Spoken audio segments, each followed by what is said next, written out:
My guest today is Sally Shakir, co-founder of Flowian.AI, which is the platform to automate business operations. Today we will unpack what this journey has looked like. A special shout out to Workwise, our co-working space, which was so kind enough to host us today. Please contact me for a special discount. Without further ado, let's start. Sally, we met each other 2 weeks ago. I feel you're so passionate about the company that you're building. Just tell us more about the company. Yeah, now we are building a product called Flowian.AI, which is a workflow automation platform for customer service teams. Basically, we are trying to help customer service teams to connect the front line and the back operations mostly, and we try to unite all the operations in one platform to bring the operational efficiency and the visibility, end-to-end visibility to the operation. So, if I understand correctly, so you were trying to just help with solving the back, front end and middle end problems within the company that you were working for before. Yeah, let me give you tangible examples here. In the front line, the support agents can solve only the 40% of the problems, actually, the ticket request increase and so on. But for the rest 60%, they need the back office involvement, actually. So, those are complex, need more than several people and team, and even sometimes external stakeholders need to be part of, and other systems as well. So what we are trying to do, we are trying to bridge this frontline issues, which is not resolved on that spot, 60% of it, as I said, with the back-end operation. So we help those guys to create those workflows, because generally, again, they are not, they don't have structured workflows and paths to solve those problems. So we bring those guys to this opportunity to create the workflows, and our AI Copilot actually help them to go that operation, to go that workflow in the correct path, right, and solve automatically as much as we can, because again, these operations are all manual at the moment. Yeah.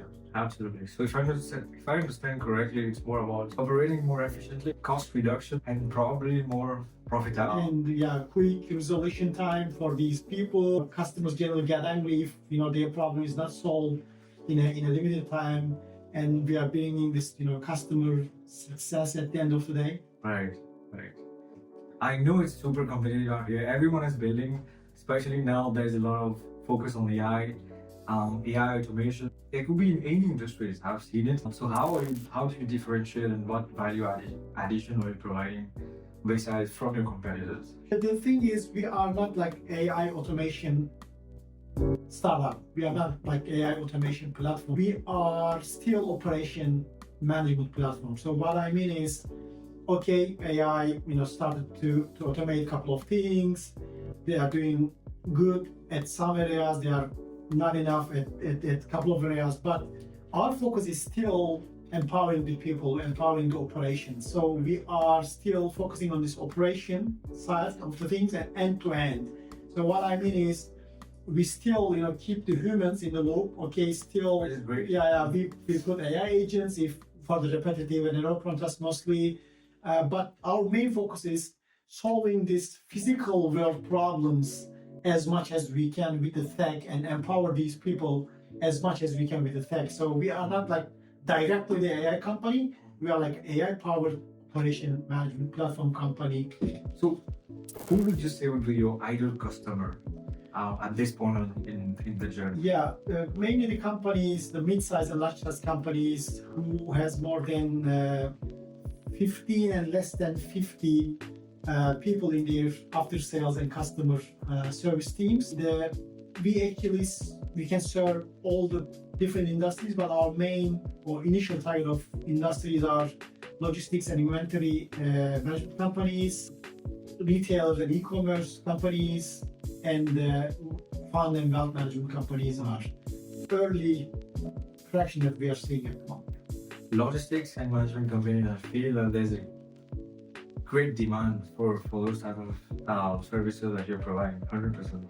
And industrial activities too. Those activities which are very, I would say, repetitive, it takes a lot of time. definitely there's a market there. Yeah. No, this is amazing what you're trying to build. Let's focus on building and growing in the valley. So we are currently based in SF. Why did you choose this ecosystem for Flowian? First of all, I feel more productive, more happy, and more hopeful here in this ecosystem in SF. And SF is the the world's definitely the tech capital, and you feel up to your bones here, right? And somehow this ecosystem gives you that. And as a Turkish entrepreneur, as a Turkish guy, I still spend some time in Turkey, but I try to be here most. And the SF gives you the actually hustling culture, and this continuous improvement culture. So definitely, I want to be part of it, and this is what I enjoy here. So in line with that, what would be the hardest startup lesson that you have learned so far? I could be anything. Yeah, I think, I will go with, start as early as possible and work with the things worth actually much. What I mean with the generally, as an entrepreneur, as a founder, you generally let's say, play around with I don't know, secondary or third, degree issues, and you are not, you generally afraid of, being or seeming like a fool from the crowd, from the customer, from the investor, and you just go with, some secondary stuff. It's not very important actually for your startup. So you should go challenge with yourself and don't be afraid.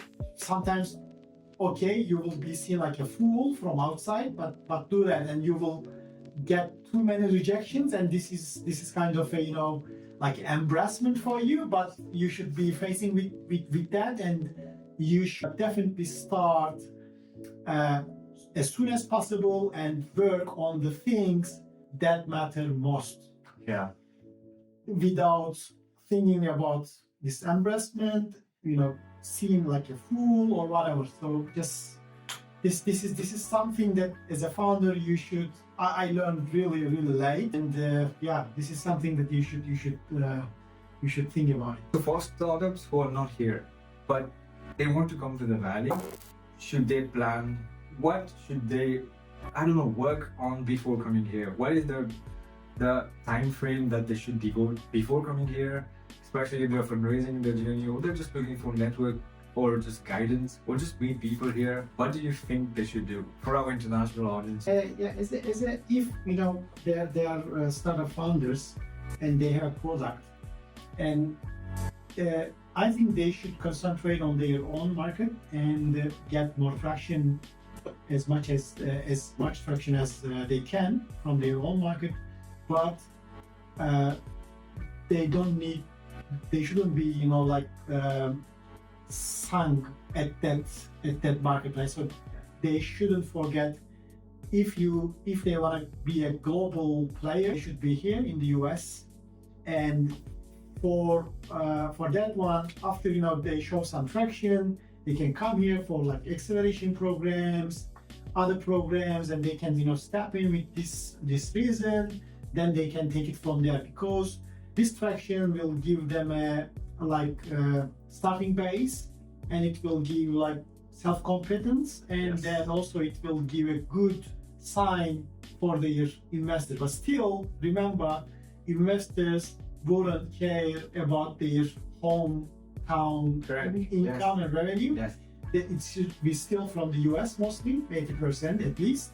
So their hometown revenue should be a first step for them, and then they can jump to the US market, and they should be showing the main scalability here in the US market. Where are you in the startup journey currently? Are you fundraising? Are you just looking for guidance? Are you growing? Yeah. Where are you at? In terms of customer development, let me start from that side. From the customer development side, we have 4 pilots at the moment, and we want to raise it to 30 customers in the following year, in the following 12 months, and hit $1 million in ARR, and we bootstrapped this time, and we are seeking 200K as an angel with a 2 million cap at the moment, and we are also applying to accelerators in the meantime. And the YC we just applied, and a couple of other accelerators. After what I see is after we polish our story, we bring some pilot customers into the system, into the platform. I mean, we just get more attention from the investors as well, and we have started to get some interviews from the exits as well. Right. It was not like that before, but now I see we get mature, and now we see the feedback. So how do you meet investors? Is it through referrals mostly? Is it through friends of friends, word of mouth, or you just go out to events? What is the best way you think from your journey? Yeah, events, my ex-network now, I'm knocking their doors. I have been around in San Francisco for the last 3 years now, so I have some connections. A lot of connections. Yeah. So now I'm just meeting with those guys, telling what I'm doing, and so on. But even events, it's important. As I said in the beginning, before this recording. I went to another event in this morning, just met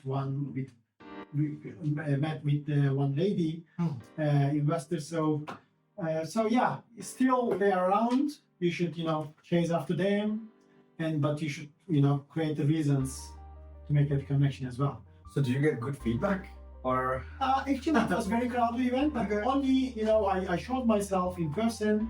We met on LinkedIn, so that was the first touch in person. Then we'll follow up with that lady. So I hope it will end nice, good. We'll see. 100%. I've been to maybe 29, 30 events so far this year since January. I feel that sometimes you just need to show up. Whatever will happen. But just show up, and then I don't know, it will happen eventually. It's just like that easy. To meet investors here, and then whenever there are speaker sessions, there are panel sessions, go out there, ask questions, make introductions, and then just see what happens. It's that easy really to just connect with investors here. It used to be the quantity is more important. Yes. Quality was important than the quantity, but now I think the quantity is more important than quality. Especially with AI now. What are you looking for in the right investor? Yeah, the right investor, actually, we have been speaking with a couple of them, and one of them basically refer us to his enterprise network. So he's going to pioneer us on those That's good. enterprise managers and so on. So I think, okay, of course, beside the money, we are looking for these connections in the enterprise, in the customer side of it. So yeah, this is what we are looking for. That's good traction out there. How do you see the role of AI workflow platforms like yourself evolving in the next 5-10 years? Yeah, I mean, as you see also, as you observe here, it actually it's advanced in an incredible pace here, and with the new open source models now have been launching by OpenAI now. 2 days ago they launched, and tons of open source models I think will be in our lives, and it will make it even crazier than today. And in the following 5 years, believe me, I can't imagine. My imagination is like stuck here. So no one knows what's happening, but I'm really excited about it, and we will see incredible things like this. The company is based in the US. Yes. All the employees are based here. Do you have any hiring plans or? Yeah, we have 3 people, full-time software engineers in India at the moment, and we have one part-time UI UX designer in Turkey. Me and my technical founder here in San Francisco. We will plan to increase our engineering team here in San Francisco, especially in the AI side, and also marketing and sales. I think we will again grow here in the US. But for other engineering teams, assisting engineering teams could be stay and grow in India and in Turkey. Workforce, global company. Yeah. That's why we're joining. Wow, no, that's amazing. I think that we come at that point in time where we have the most fun part of this episode of this show, the quick fire round. So, founding SF fast round. So, if you can answer in less than, I would say less than 3 to 5 words, that would be perfect. Are you ready for that? Yep. Ready. All right. Let's do Sure. it. Yeah. Sally, what's your favorite book? The one thing I really like, but all-time favorite of mine is Walter Isaacson's Steve Jobs. Yeah, Steve Jobs. Person. Second question: do you think AI will actually replace jobs or just shift them? 100% replace, 100% shift couple of times. Yeah. 100%. Yeah. There is one startup that you secretly admire. Yeah, one very good startup actually called Each Labs, where founded by my very good friend of mine, F-Time. Oh, Each Labs. Yeah. Each time. Your favorite podcast? The SaaS podcast by Ömer Khan. Talk about Homer. And what's one thing you hope Flowian will change in the world? As a pure perfectionist, I will go with bringing operational excellence to the world. Yeah. Amazing. I love that. So before we end, Sally, if you had to share one final advice or one key takeaway for our global audience here, depending on your experience, depending on your background and journey so far, what would that advice be? Yeah, I will say building community and network as soon as possible. They should select a niche and start to build a network and community in that niche. I think this is the advice that I can give you. Absolutely, I would agree. Irrespective of the startup journey, I think just start. You will figure it out along the way. It doesn't come naturally the first time, but you're building hundreds days, 3-4 years. The more you build, the more you learn about yourself, your competitors, and the more you will grow and become mature. So that's how it all started. Thank you so much. Really appreciate it. Ali, thank you for sharing your journey with us. It's always inspiring to see founders like you grow in the valley. I'd be super happy to help you with your fundraising journey. For listeners who want to support or follow Flowian or support your round, where can they find you? I'm as I said, I'm very active on LinkedIn now. They can write Salih, SALIH, and Flowian. They will find me. I will be active there. Yeah. Absolutely. And your website will be somewhere here. Perfect. That's it for today's episode of Venture Bridge Hub. If you enjoyed this conversation and think it was helpful, make sure to like, follow, and share. And then win a free database of 10,000 active investors. Until next time, keep building and keep bridging. Thank you, Salih. Really appreciate it so much.